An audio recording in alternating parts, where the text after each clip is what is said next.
High বন্ধুরা, আমি উমাবতী মহান্তি, পূজা makeover. এটা আমি বেরিয়েছি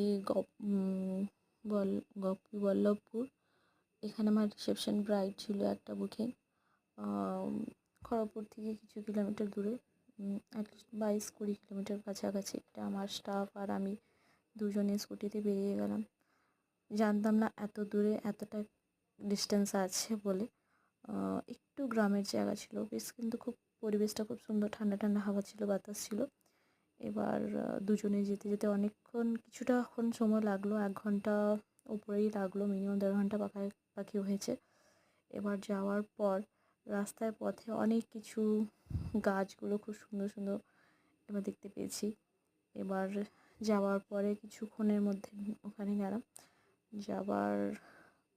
এবার রাস্তাটা জানতামও না। এবার ব্রাইডও অপেক্ষাতে ছিল। এবার বাড়িতে রিসিভ করতেও লোক পাঠানো ছিল। ওখানে গিয়ে দেখি ব্রাইড বসে আছে অপেক্ষাতে আমাদের। সময় ছিল আমার তখন দুপুর 3টে, 3:30 দিয়ে হয়ে গেছিলো। এবার যাওয়ার পরে দেখেছি ব্রাইড খুব খুশি আমাকে দেখে, খুব ভালো ছিল, মিষ্টি ছিল ব্রাইডটা। এবার কাজ স্টার্ট করেছি। এবার পরের ভিডিওটা নেক্সট।